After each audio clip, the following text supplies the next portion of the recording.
And we are live. What's up, wrestling fans? I'm Doug. And I'm Kevin.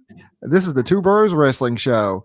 We are doing a Money in the Bank edition, but we're going to jump into things with the opening bell. Ding, ding, ding. Kevin, what's in the news this week? Oh, you got a sound effect. How exciting. Poor man's sound effect. But yeah, opening bell. We got some quick headlines. Obviously, this is something that we'll be following. And, this first news story, if it turns out to pan out to be true, we will probably be dedicating future space to that, an episode or two. But the biggest news of the week is rumors that WWE is preparing to sell. Vince McMahon has owned WWF at the time when he bought it from his father in 1982, and no one could foresee that he would ever give up his grips on it until he passed away and passed it along to family. But there's hot and heavy rumors, Doug, that Fox and ESPN, as soon as sometime this month, may be announcing a purchase. What do you think about that? So I've been giving a lot of thought to this. I know we texted a bit about this back and forth through the week, and especially when the news broke, we had some news articles going back and forth. And I think it's been like 3 or 4 days now since the news broke, but we really haven't heard anything since then. But the more I think about it, I wonder if old Dutch maybe got his story a little confused because it was the story broke on Twitter with Dutch Mantel, good old Zeb Coulter. You're breaking things out from things he had heard from people at the headquarters. But I'm thinking, a more reality-based story here is that WWE is looking to sell pay-per-view rights. And, that's really no secret. That's been talked about for a while. It seems more realistic to me the more I think about it that's where this is going, that Fox and ESPN are, well, first of all, they're two different companies. I don't see, them splitting up the WWE if they do that. I mean, that's like, we have Marvel and Sony both owning, part of the Spider-Man franchise. I don't see Disney because they're the parent company of ESPN getting into another sharing agreement. So the more I think about it, it really has to be the pay-per-view, maybe the network, or maybe something along those lines. What we've seen the last month when we've had the coronavirus issues that have affected wrestling is that because of lack of sports, Fox on FS1 and then ESPN have all been broadcasting WWE programming. So there's obviously a relationship there where they're getting more content from WWE. Dutch may have had some of that, overheard some more dealings as to maybe where that relationship's going. Right. Vince is, I just don't see it. And Dutch Mantel is the only one I've seen attached to this rumor. So it's not like multiple sources coming forward, but right. That would be a blockbuster. So we'll keep our eye on it here. But yeah, for now, I can't imagine it, but stranger things have happened, I suppose. But this will definitely be one of the bigger news stories of the last decade or so in the wrestling world, should anything come to pass with that. Absolutely. And, hot on the tails, there are things that could make sense about it if it was just one company being mentioned, I think, because I think we talked a little bit about this through the week that, all these cuts and these incredibly aggressive conservative cuts to make sure that WWE remains profitable this year does make the company look more profitable for any prospective buyers. And we've also seen some long time WWE company guys that have been there forever leaving, due to the virus and those cuts. But, I was thinking about this too, and we talked about it, is were they were leaving because of the virus, or was this a good time for them to go ahead and call it a day and go ahead and wrap up? But again, I think I think if it was one company we were talking about here, it's more realistic that maybe this rumor has some credence to it. But with multiple companies, I don't see it. We actually gave a good segue to the next news item because you mentioned cuts.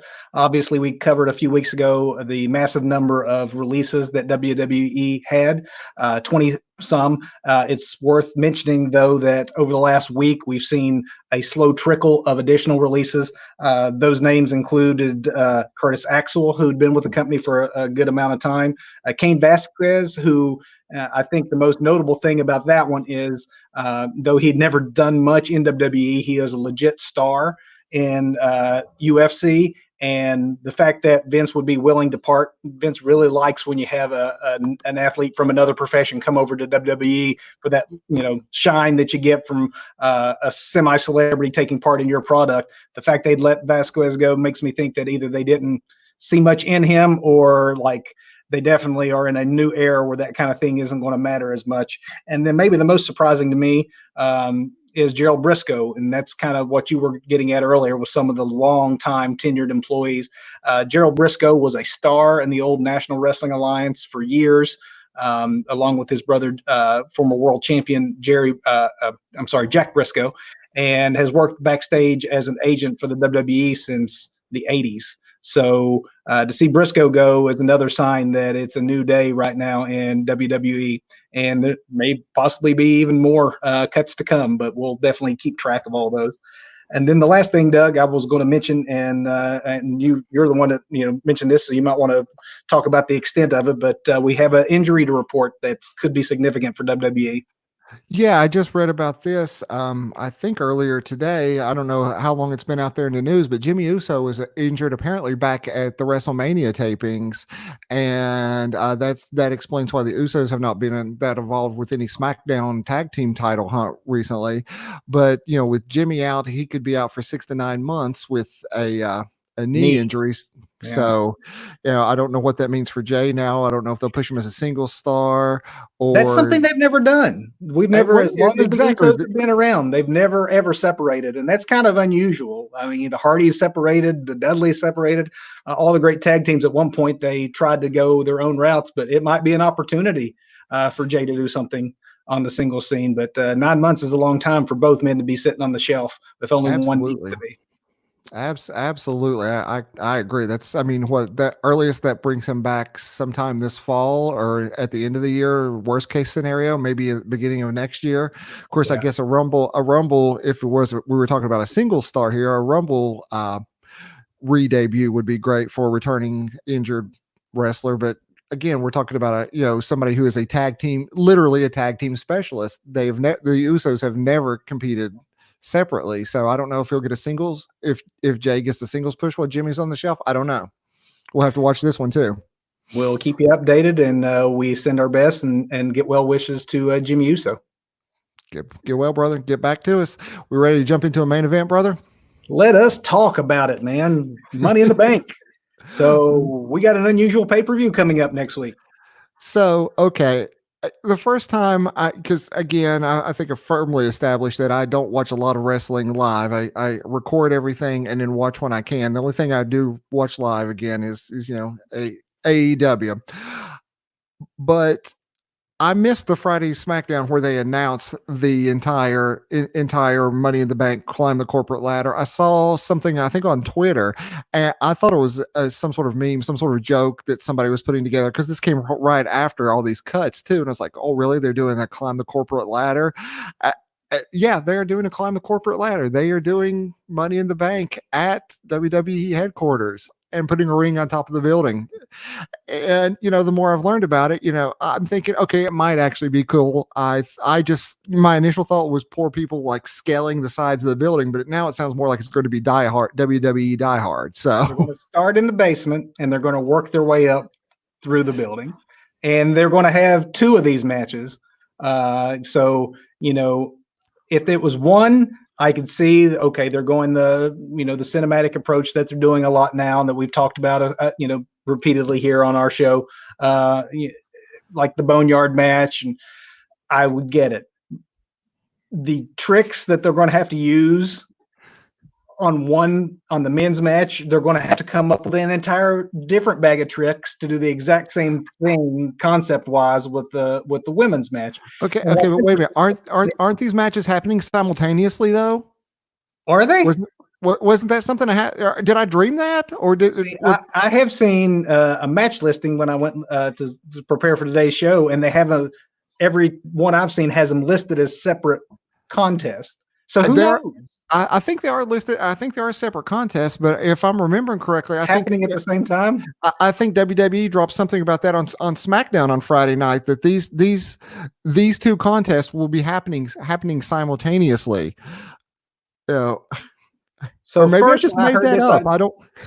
Hey, what I mean, at this point, what makes more or less sense that they're happening simultaneously? That the women are riding piggyback with the men. Who knows what this is?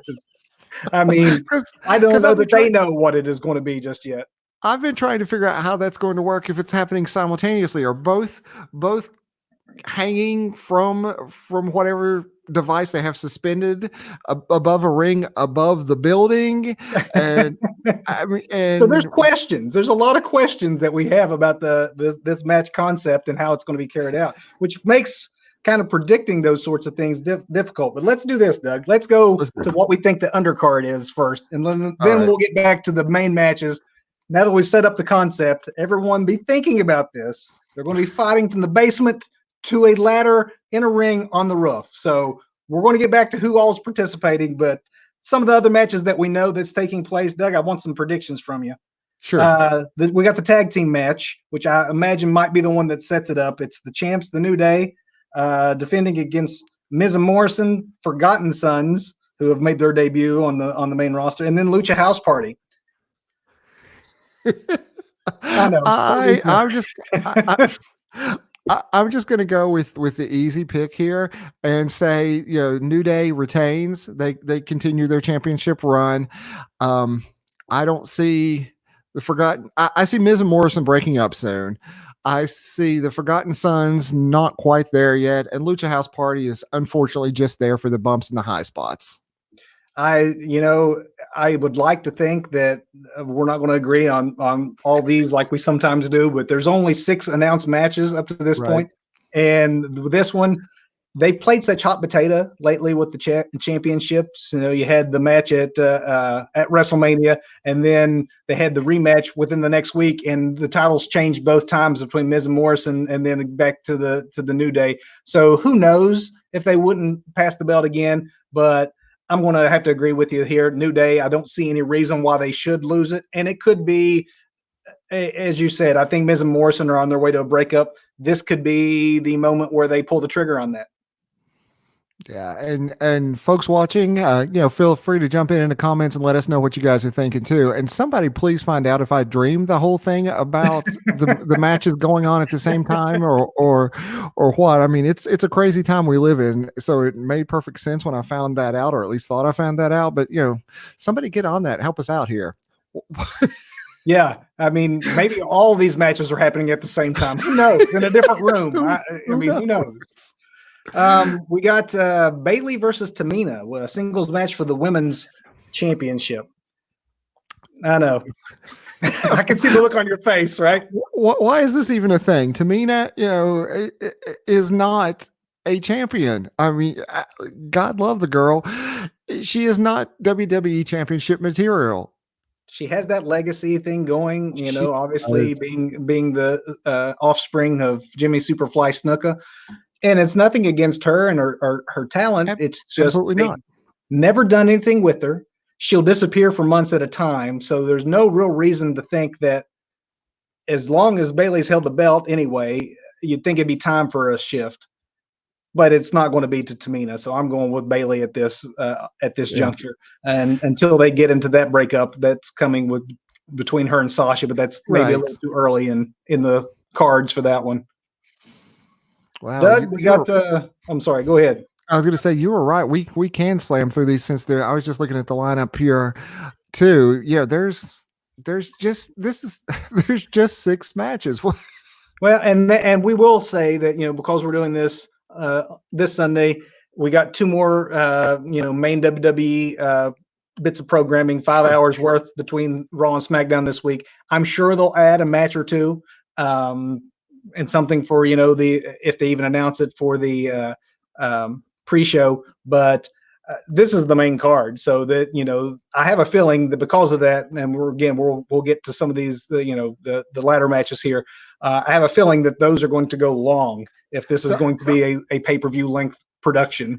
Yeah, and I'm really wondering if since they work with kind of a limited roster right now with everything that's going on with the virus and everything, if this is why there were so many matches. I mean, usually our WWE pay-per-views are, they cram as many matches in as possible with the pre-show, and then going into the undercard, mid-card, and in the main event. Maybe they're working on with a skeleton crew, and again probably trying to minimize interaction and social distancing, I'm sure, within reason that they can. You So bring up a good maybe point. I mean, with the two main matches having 6 people in them apiece, that's almost you got 12 folks that'll be at WWE headquarters. That's almost half a roster's worth of a pay-per-view right there right, that they can have yeah, in one location, while the other crew. That makes a lot of sense as to why they might have done it this way, Doug, to get as many people on the show, but also having a limited number of matches in 2 different locations. That might have been the workaround. maybe. Yeah. I mean, I'm just spitballing at it, but this just looking, 6 announced matches, and you're right. We still have shows to go before we get to next Sunday, but this just it just looks thin. So what are we talking about next here? We have Your pick. We got we got the 2 world championships. Which one you want to address first? let's go ahead and do Strowman Wyatt. Strowman Wyatt singles match for the Universal Championship. Who you got? I'm gonna go with the Fiend. I'm going with Bray Wyatt. He needs. We need to get that. I mean, we need to get that back on Bray, and Strowman is a great character. I don't see him being anything more than like, God, what if what's the word I'm looking for? I don't want to call him paper champion, but transitional champion. Yeah, the transitional champion there, because that should be Roman Reigns, but Reigns was is out of action right now due to the virus. I mean, let's not get rumors started. There's nothing that confirms he has the virus, but for his own health, with a compromised immune system, he's stepped away from WWE right now, which I think is wise. But we need to get that belt back on Bray, and I'm sorry, Braun's a transitional champion. Your So thoughts? Bray had a really good thing going when he was champion, and there was a lot of potential opponents for him.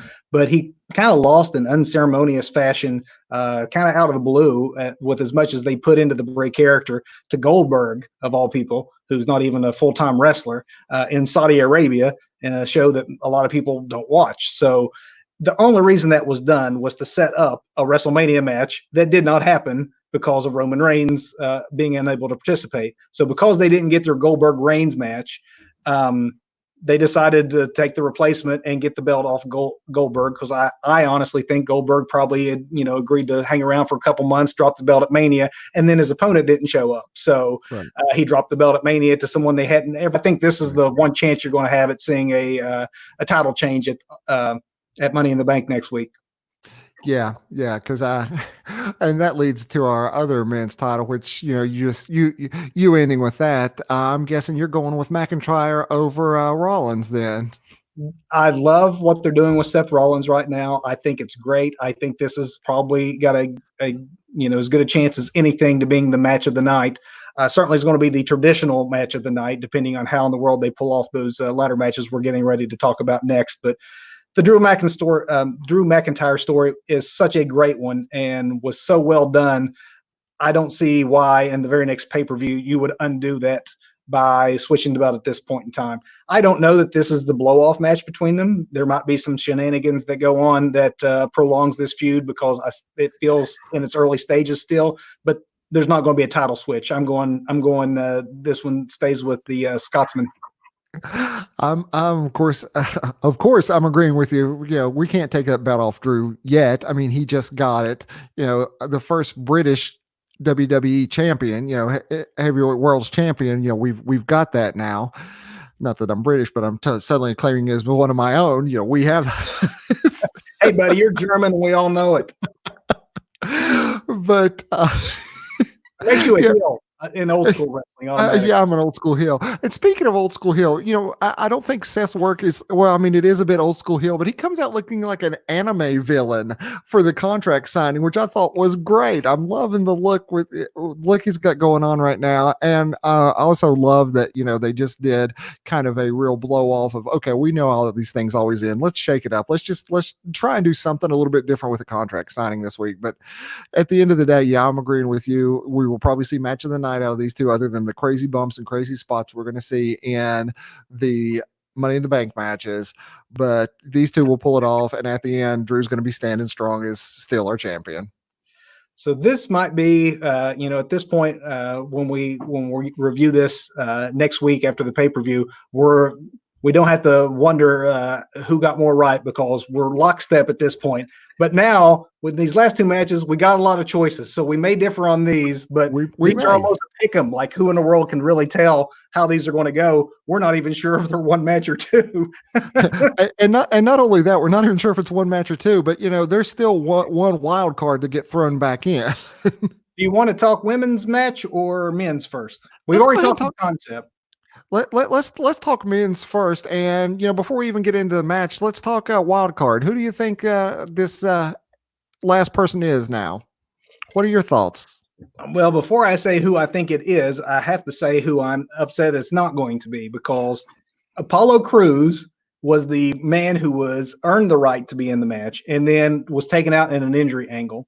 And I loved Crews when he was in NXT. He's been absolutely nothing on the main roster, and it looked as if they hit the reset button on him, and I almost had him as my performer of the week, not to spoil the ending segment, but I came this close to that because he was in two amazing matches on Monday night, where he had a very near US title win, but man, I hated to see that for him, because he's so talented. He would have been a lot of fun in this match, and it was the most over I had ever seen him.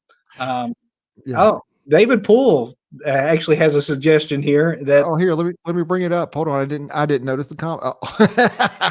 I mean, he has made it. He is just David. I think I'm going to say that you're probably right. I mean, Apollo is out, unfortunately, and Jinder has just recently, after a long absence, made his return. And if they wanted to, get him back in a main event level scene, maybe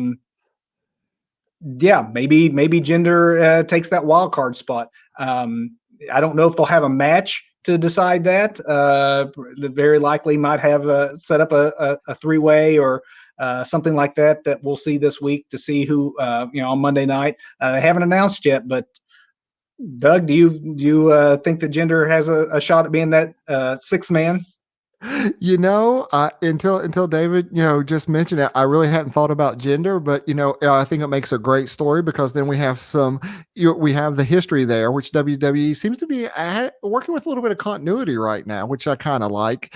But we can bring back in. Let's say Jinder is that six. If Jinder is that six man, I would almost be tempted to say that Jinder would be my pick then, because you've got a great story you can build on right after that. But the way Jinder just kind of returned with absolutely no fanfare or anything is, Jinder's back and he's going to do a squash match and let's move on. I don't know. So I don't know that we've mentioned yet who is actually in, and like it's Daniel Bryan, Rey Mysterio, Aleister Black, King Corbin, Otis, and then the wild card. So I don't think we'd mentioned the participants yet. Yeah, I see Scott Johnson. Scott's calling it out. Yeah, exactly. Jinder versus Drew. They built to that. If Jinder is the sixth man, then Jinder, eventually we have a story to run with, where Jinder's walking around with. He's a former champion. He's walking around with that belt, and we also have the whole 3MB history there. And their story runs a little parallel. They've both been let go. They both come back. Now they're both world champions. There's a lot to build with there if they did go that route. But honestly, I was thinking we'd be seeing Andrade fill that void.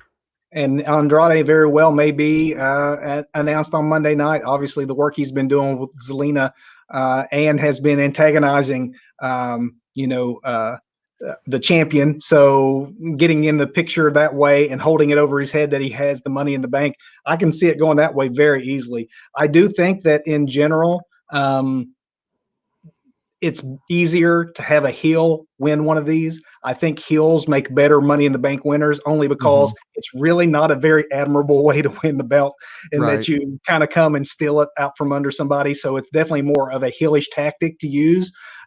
On rare occasions, it's worked beautifully for Seth Rollins at WrestleMania a couple years ago when no one wanted either of the guys that were in the match to win. But for the most part, that heel sneaking in when someone's really tired and taking advantage. I think a heel wins this one. I'm actually going to agree with you that I think that we very well may see Andrade as the winner, even though he's not even officially yet in the match. But I think whoever is the wild card wins this contest because Daniel Bryan doesn't want to wrestle a full schedule. We all kind Mhm. of know that. Mysterio is more of a legacy guy. I mean, at this point, I don't think he gains anything from being the Money in the Bank and holding that. King Right. Corbin, he can hold the fact he's king of the ring. There's a possibility they go with him just because Vince loves him so much, but he doesn't need it. Otis is involved in a whole other storyline. It Right. doesn't even make sense why he would win it. So I'm going whoever the wild card is, and I think it might be. I honestly think Andrade or Jinder are probably the two best candidates for that role because the heel's going to win this one. Yeah, yeah. Of course, I also do my bit of fantasy booking where, let's say Andrade is not in it, Jinder's not in it. There's some other wild card, maybe a SmackDown person, gets that wild card spot. I don't know. So, or Brock Lesnar comes back and wins the match he's not even in, since Vince doesn't think he's on TV enough now that he's not with the company anymore. But but I would like to think that, again, this is just my fantasy booking where we see Aleister Black win, Zelina Vega and her stable continue with Black. We get a Black heel turn to go. We have Zelina, since Zelina is almost feuding with with Drew McIntyre herself right now. We eventually see that real life husband and wife do a form up with the stable that they have, and then move in. And yes, Dave Poole, you are right. AJ Styles is a possibility. You I know, mean, he's not. They post Mania, they have not done a whole lot with AJ. AJ would actually, as far as that cocky, arrogant heel that holds over the fact that he's going to take the easy way out. AJ walking around with that briefcase would be a good look, and he would totally own that if that were the way that it goes. I, so I, so I here's really think that spot, whoever the wild card ends up being, I think makes as much sense as anybody other than maybe Black. Black is the only currently listed guy that I can see benefiting. And I know I said that it's better when heels win, but Alistair's that cool, face that still like got an edge to him that I think could get away with just being an intimidating guy, not one of those that looks like he's trying to get sneak one over on you, but just one of those. I'm walking around with this thing, and whenever I'm ready, it's going to be mine kind of guy. So I'm thinking if it's not Black of the announced guys, it's whoever gets that wild card. And thank you to those who've been chiming in because every last one of those guys would make a whole lot of sense in this match. Absolutely. I think at the end of the day, we're gonna agree with this one too, because whoever wins that final spot, wins. I don't know if there'll be a competition or if they'll just drop somebody into it, but whoever is placed in that final spot or Black is what I'm Or going Black. for. Yeah. Well, So then we have one more shot at actually disagreeing. okay, The and women, honestly, man, I honestly have no idea. so Asuka, this, Shanna Baszler, Nia Jax, Dana Brooke, Lacey Evans, Carmella. I don't even know. Uh, I got thoughts on this one. Bailey needs some sort of credible threat. You know, I, I I think they built out of that. I mean, they've ruined Baszler already. Jax, I don't know. I'm just gonna pick one. I'm saying Carmella's been champion before. Lacey Evans hasn't. Lacey's blonde. Vince likes blondes. I'm going with Lacey Evans, and that is my pure logic there. Lacey's blonde. Vince likes blondes. It's about her time. Vince likes blondes. Lacey Evans. So I'm going Baszler because the Money in the Bank is more long-term booking. This is usually not the next person in line. This is the person that's standing in the shadows and can play out for up to a year. I think Nia Jax is the next person to enter in a feud with Becky. So I think that's the direction they're going. Nia recently made her return. They've made a big deal out of her return. They've pushed her hard. They've treated her like she's a monster. But because of that, it's obvious that they want her to be next. And I don't know that winning Money in the Bank, even though that would be like a big victory for her at this stage, I don't think that that's the way they'll go with it. I think they'll keep her hot for the next feud, the next pay-per-view. But in the background, I think that this is rebuilding Baszler. Like you said, they kind of did her, had her red hot moving into Mania and then cooled her down. I think this is a chance to reheat her, have her walking around with that briefcase as a legit shoot fighter who is, whenever she sees the moment where she could come in and slap a submission on Becky Lynch, she's going to do it and take advantage. Throw her as a third wheel into a future Becky Nia Jax feud, because I think that's the way they're going. Or, like you said, we'll just go for whoever Vince likes because of her hair color. That makes as much sense probably as booking goes. But I'm going Baszler on this one. The way 2020 has been in general in wrestling this year, I mean, stranger things have not happened than this year, but and again, I'm wondering if these things are going on at the same time. If we do get to the roof, what kind of melee and craziness is that? And speaking of melee and craziness, there was a bit of news, a little bit off subject, but we're still staying with Money in the Bank, where Becky Lynch was talking about, making the transition into entertainment as well. And I guess she's on Billions or Billionaire or whatever. There's a show that she's going to be on, and somebody asked, how would Vince fare in this show? And she mentioned that, she had recently seen Vince take a fall off a tower and just stand up and brush himself off just to demonstrate how it was done. So I'm wondering who is falling off WWE headquarters. Well, I'm sure that a lot of people would give their vote that it should be Vince. So. We've made our predictions, but just as concept goes, I wanted to hate it. Actually, I did hate it. I thought that is the dumbest thing. At WrestleMania, you had a ladder match, a multi-person ladder match, and it was one of the best matches of the night. So you've shown that the ladder match concept in front of no crowd can work. And I thought, why in the world would you do this? But then just actually through the course of our conversation here, the idea that this is one way to split up the roster into two locations to make for a bigger pay-per-view makes some sense as to why they may have gone this direction.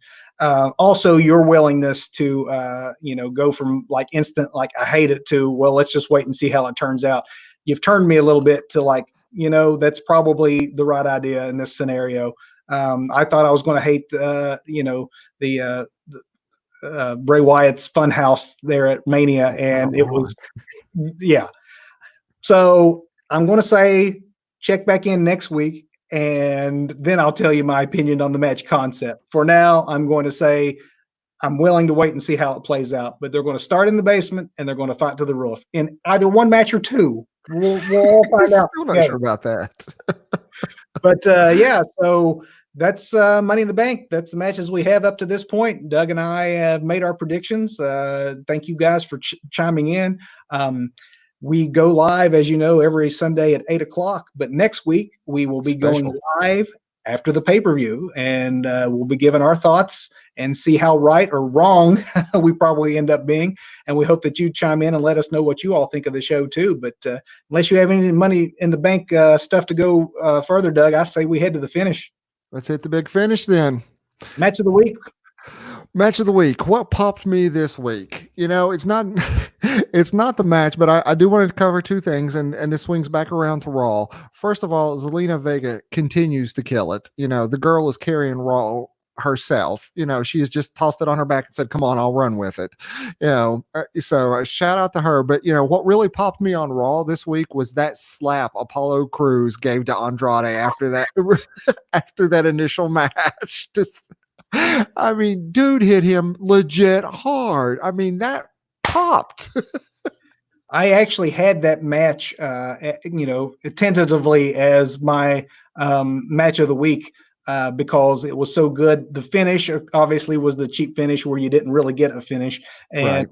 played the injury angle, which then took him out of the equation for the pay-per-view. And I really thought in one night they did a massive bit of rehab on the Apollo Crews character, and then it ends that way. So that where it fell a little flat for me. But the match was fantastic that they had. So the payoff there was good up until like I said, the finish, and hopefully that's not the end we see of an Apollo Crews push, but apparently it's the end for now, at least. Yeah.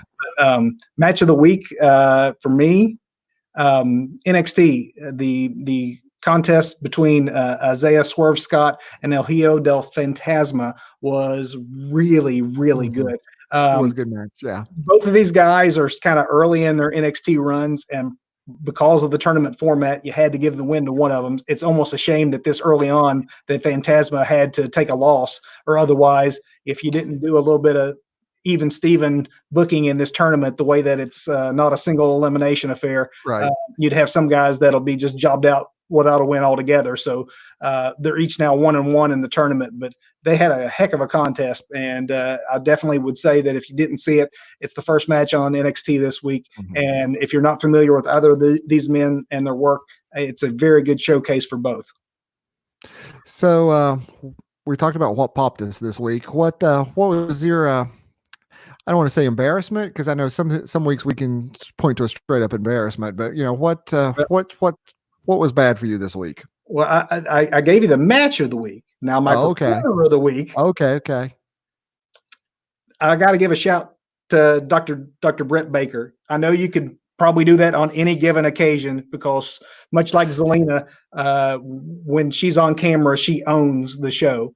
But Dr. Brett Baker this week on AEW gave us a tour of her dental practice, Mhm. and she owns her character so very well. And I've always been a fan of the heel that doesn't know that they're a heel. Like they think in their minds, just like any good comic book villain, even like the best villains are those that don't know they're a villain, that think that they are right. Right. She does not intentionally go out of her way to be arrogant. She's just naturally arrogant. And the things she says is almost as asides that are insulting. She plays it pitch perfect. And it was one of her better performances. And that says a lot considering how highly thought of, I think, of most of her performances. But she's the one that really popped me this week as far as my performer of the week. So as far as embarrassment goes, and I think you probably know what I'm going to say. Man, don't even say Manitoba Melee. No. You know how I am with some of these overly scripted, like, go for comedy things. Wrestling comedy is hard. Comedy's hard in general, but wrestling comedy to me is really hard. Not that it's impossible, but Mhm. the Newly Bros, the Newly Bro show on NXT this week. I mean, I love me some Matt Riddle. He is one of the best things on NXT. He is a character that is legitimately tough and that has got the MMA background. That shows that he could legitimately win almost any contest he was in. But at the same time, his character on air is obvious the real dude. I mean, it's just him turned up to 10. It's not Right. an act. That stoner bro character is perfect for him. He is hilarious just being himself. You don't need to overscript him. This put me in the mind of an even more exaggerated how much fish could Bobby Fish fry. Right. I mean, you start to try to make Matt Riddle funny instead of just letting him be naturally funny, and it comes across forced. I'm not saying that there wasn't actually a couple of times I laughed during it. There was a couple of lines that were actually pretty funny, but I think that was more his natural charisma bleeding through all the bad script and dialogue that they overall had been given. So that was my embarrassment of the week. You?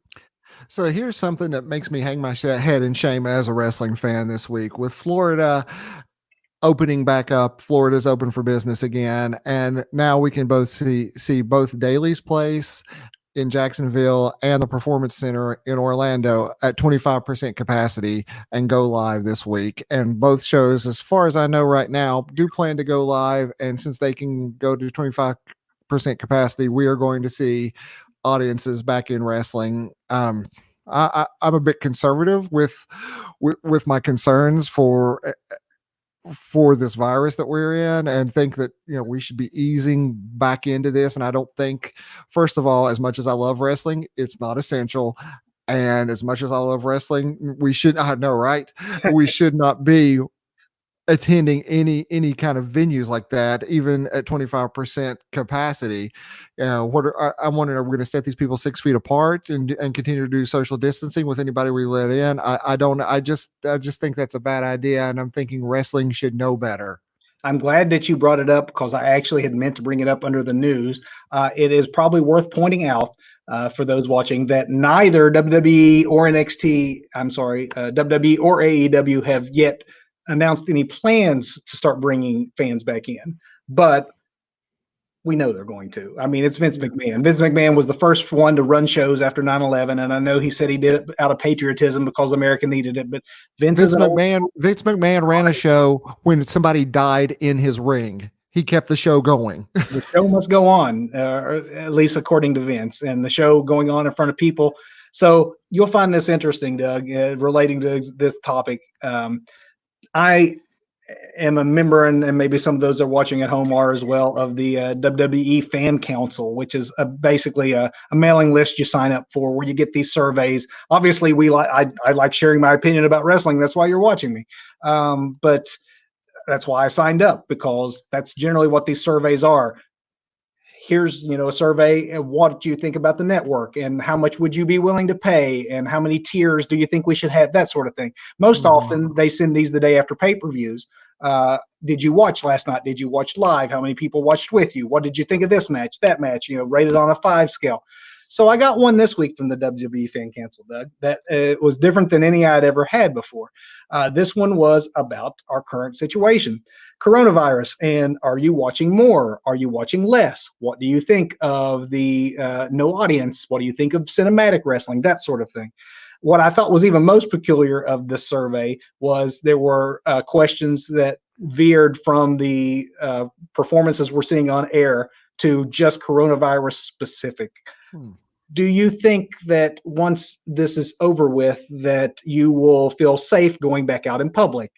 How many months will you give before you start going to restaurants once all this is over? Movies, that sort of thing. Do you think that the current pandemic is for real, or do you think that it's overhyped? No joke. Do you think that it's overhyped? Was one of the answers that you could possibly give. Like, are we making too big a deal about it, basically, was what the question was looking to garner. And then, of course, in all those questions was, when do you think that you would feel safe? Do you think the worst is over? That was one. And then, if the worst is over, when do you think you would feel safe going back to see concerts? It didn't say wrestling. Right. It said entertainment events / sports / concerts. But I'm reading it. And I'm like, this is Vince McMahon, based on like the news story we're just now talking about, that live events are going to be allowed in Florida. They're being one of the more aggressive in reopening. This is Vince McMahon looking for cover so that when he gets heat, which he will, for putting people back in an arena, he can point to say, I'm giving the WWE universe what they want, because we got these statistics that say people are ready to come back out and they want to go to see a live wrestling show. So we're here to put smiles on faces, and that's why we're doing it. I know. So, again, they haven't announced it yet, but to me, I'm looking at this. I'm like, this is a poll that they're looking to take to get the temperature of the room to see how quickly they can go back to putting people in the performance center. So stay tuned. We'll follow that one. But I agree with you. It's not a good idea, and I hate that this would be. And I really hope I'm completely wrong, and I'm just being overly cautious and a little paranoid about this entire virus situation. But we need to ease slowly back into this. We've just hit a peak. We still have a mountain to go down. We've flattened, hit a peak, flattened, and are now getting to the other side to go down. That doesn't mean it's over. I'm reading a lot of plans of like, the major sports, baseball, for example, starting back up in June with, some different rules as far as like how, things are going to be played out and how long the season will be and, just various things. But audiences at this point are not a part of that equation. It wouldn't be surprising to me if the first entertainment, whether it's concerts or sports or sports entertainment, it's going to be the first folks to have audience back is going to be professional wrestling. You just know it's going to be. Mm-hmm.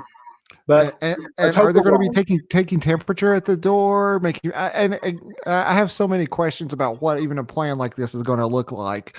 But yeah, I do think that AEW has played it smart with having wrestlers around the ring to give the illusion of a live audience and give some crowd reaction. Where again, I say this every show we do, it does WWE no favors that there's nobody around the ring. Although I do like the darker atmosphere of when they bring the lights down for the NXT shows. I do like that a little bit better, where the concentration is on the ring. But so I discovered over the last day or two, I had never seen it before, but apparently AAA has started a new show, AAA something live. There are 3 episodes into it. It's basically 2 hours of AAA on their YouTube channel every week. And I just checked out the first episode and realized they are in front of an empty arena and they have piped in crowd noise. That was their solution, piped in crowd noise. No. Yeah. So there's a lot of directions. David Pool's right. The Missouri's governor said concerts can continue this month. No. I mean, yeah. No. So, I mean, Florida's talking about opening Disney World. Like, so, there's a lot of things that are going to happen. And Vince McMahon is going to be at the forefront of, as soon as he can get that ticket buyer back in a seat and get that money, he's going to do it. Next time, it wouldn't surprise me. Next week, we're going to have a special show, post pay-per-view. But the week following, when we're back on our normal Sunday at 8:00 schedule and we're given the headlines, I would not be a bit surprised if the first thing we talk about is the return of an audience to a wrestling show. So stay tuned, everybody, on that one. And again, we're not trying to make a political or a statement about this in any sort. I know it's become, unfortunately, a politicized issue, but just from a safety standpoint and just from a money standpoint, just looking at where the dollar and cents are going to go, Vince McMahon is going to get people in that building as quickly as he can. And then AEW will follow, as the rest of the industry usually follows. But Money in the Bank. I just don't think we're ready. But Money in the Bank, I'm still pretty sure that it all happens at the same time. The men's and women's all go at once, and everybody's fighting throughout. And just circle around one more thing. If they are going on all at once, then I can see this happening throughout the show. Maybe those 2 matches start the show, and then throughout you get cuts. You cut back to, well, let's see what's going on at WWE headquarters now, and the old backlot brawl from WrestleMania with Roddy Piper and Goldust. Yes. They fought all the way back to the arena, and they went the length of the show. Yep. Again, it makes predicting it a little more difficult than a normal pay-per-view. And just like when we did this prediction show for WrestleMania, you don't know what a boneyard match is, so how do you predict it? With this, we know what a normal ladder match is going to look like, but this isn't going to be a normal ladder match. You very well may have it right, Doug. They might start the show off in the basement, and we're going to keep checking in on them between matches, and they're going to be fighting in a boardroom, and then they're going to be in the cafeteria. And I mean, it could be something that goes the length of the programming. It could be happening simultaneously. The men and women, intersect at some point. There's a lot of ways you can go when you don't have a crowd and you don't have a ring with a standard match, and you have the ability to pre-tape as much of it as you possibly need to pre-tape to have whatever stunts you need pulled off that you'd never ever try in front of a live audience pulled off. So tune in next week and watch with us. And as soon as it's over with, come over to YouTube, subscribe if you're not already, to make sure that you know when we go live. There you go. Follow our Facebook channel, same thing. As soon as the pay-per-view is over, Doug and I, no matter what time it is, Doug, right? We're going to be up. We'll be here. We're going to be here, and hopefully you will too. And let us know what you think. Thanks everybody for watching. Stay inside, stay safe. Don't go to any wrestling right now. Don't go. Later, everybody. Later.